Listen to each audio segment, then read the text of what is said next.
मंदबुद्धि बच्चों को पढ़ाने के लिए सीआरसी सेंटर राजनांदगांव में 2 वर्ष का special diploma course mental retardation शुरू किया गया है। इसके साथ ही विशिष्ट बच्चों का कौशल विकास के लिए प्रवेश लिया जा रहा है। यह प्रक्रिया 15 मई से शुरू की गई है। सीआरसी सेंटर राजनांदगांव की डायरेक्टर स्मिता मोहविया ने बताया कि राजनांदगांव में प्रदेश का एकमात्र सीआरसी सेंटर संचालित है, जहां ऐसे बच्चों का अध्ययन अध्यापन किया जाता है जो बोल एवं सुनने में सक्षम नहीं होते हैं। सीआरसी राजनांदगांव जो कि 2016 से ही दिव्यांगजनों के सशक्तिकरण के लिए कौशल विकास, पुनर्वास और सहायक उपकरण डिस्ट्रीब्यूट करते आ रही है, वहां पर मैं जानकारी देना चाहूँगी कि डिप्लोमा इन स्पेशल एजुकेशन जो मंदबुद्धि बच्चे होते हैं उन्हें पढ़ाने के लिए 2 इयर्स डिप्लोमा कोर्स यहाँ से संचालित होता है, जिसकी 35 सीटों के लिए एडमिशन 15 मई से शुरू है। इस कोर्स के लिए जो एसटी, एससी और ओबीसी कैंडिडेट हैं उनके लिए स्कॉलरशिप की फैसिलिटी तो है ही, साथ ही जो दिव्यांगजन एडमिशन लेते हैं उनका निःशुल्क एजुकेशन, फ्री एजुकेशन फैसिलिटी उनके लिए है विथ स्कॉलरशिप। तो इसके लिए मैं आह्वान करना चाहूँगी कि ज़्यादा से ज़्यादा दिव्यांगजन और विद्यार्थी एडमिशन के लिए एप्लीकेशन फॉर्म अपना सबमिट करें। साथ ही सीआरसी में फ्री कोचिंग की भी सुविधा शुरू हुई है, जिसमें दिव्यांगजनों के लिए कॉम्पिटिटिव एग्ज़ाम के लिए, बैंकिंग की तैयारी के लिए 20 सीट के लिए विद्यार्थियों को आमंत्रित किया जा रहा है और उन्हें भी स्टाइफन की फैसिलिटी दी जाएगी। इसी के साथ ही यहाँ पहले से ही संचालित कौशल विकास सिलाई ट्रेनिंग के लिए 10 विद्यार्थी जो इनरोलमेंट है वो अपना प्रशिक्षण कंप्लीट करने वाले हैं और उनके लिए विशेष रूप से सिलाई मशीन की भी सुविधा उपलब्ध कराई गई है।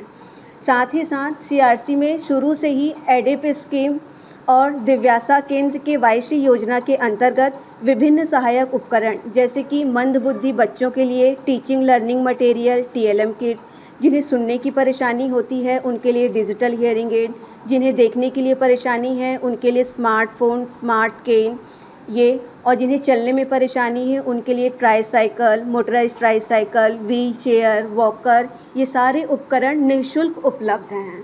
तो इसके लिए भी ज़्यादा से ज़्यादा दिव्यांगजन या बुजुर्ग अपने कंप्लीट डॉक्यूमेंट के साथ में यहाँ से ये सहायक उपकरण उपलब्ध कर सकते हैं।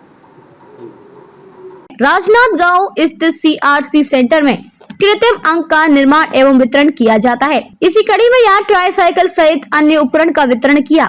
इसी तरह कौशल विकास उन्नयन के तहत लगभग 30 दिव्यांग महिलाओं को सिलाई कढ़ाई का प्रशिक्षण दिया। सीआरसी सेंटर के प्राध्यापिका ने कृत्रिम अंग बना। ये बताइए, आप यहाँ पर जो है आर्टिफिशियल ये पैर बनाते हैं, यहाँ पर तो ये पेशेंट्स आते हैं, तो किस तरह से इसको बनाया जाता है और क्या मटेरियल वगैरह यूज होता है? पहले जब पेशेंट आते हैं वो पहले पंजीकरण में आते हैं, वहाँ फॉर्म जमा करते हैं, फिर हमारे सेक्शन वाइज उनको सेंड किया जाता है। तो वो P&O डिपार्टमेंट में जब आते हैं पहले हम उनका सारा ADIP स्कीम के अंदर कर देंगे या फिर उनको चार्ज करके लेंगे, वो देखते हैं कि फ्री ऑफ कॉस्ट देंगे या फिर फुल पेमेंट में देंगे।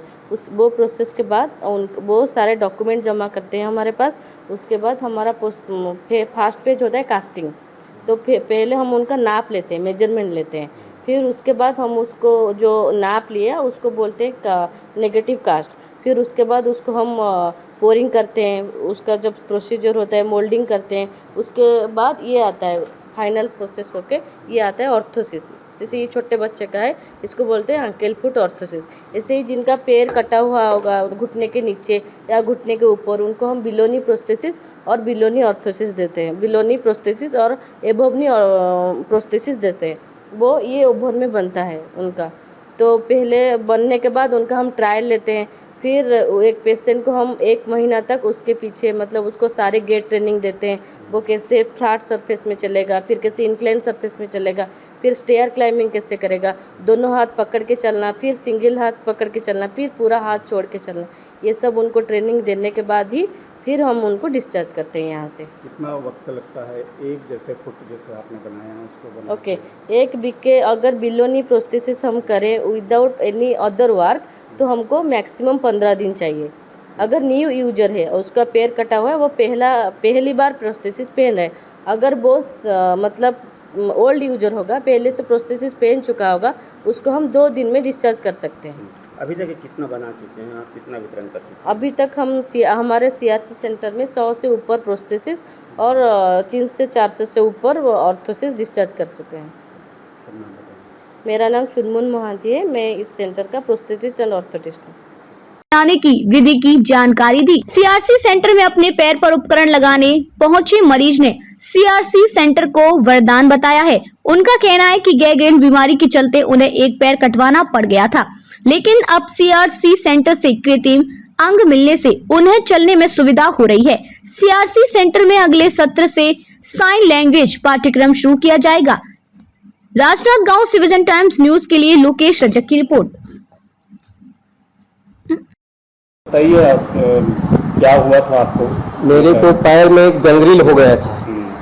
उसके बाद ऑपरेशन करने के लिए लगा था। उसके बाद ऑपरेशन के बाद ना मेरे को एक आदमी पता करने के लिए बोला था हॉस्पिटल जाने के लिए। तो उसके बाद मैं आया, उसके बाद फार्म जमा किया तो मैडम बताया पैर लग जाएगा बोली से। उसके बाद ठीक है बोले। तो अभी ये जो पैर लगा है आपका, हाँ। कितने दिन हुआ है और कैसा महसूस कर रहे हैं? अभी 2-3 दिन हो गया था पैर लगाने का, तो ठीक लग रहा है मेरे को। आपको ऐसा लगता है कि अब आप चल पाएंगे जैसे नॉर्मल लोग चलते हैं? Yes sir. नाम बता दें। मेरा नाम कत्थू राम है, कहाँ रहते हैं? ग्राम सल्टीपुरी।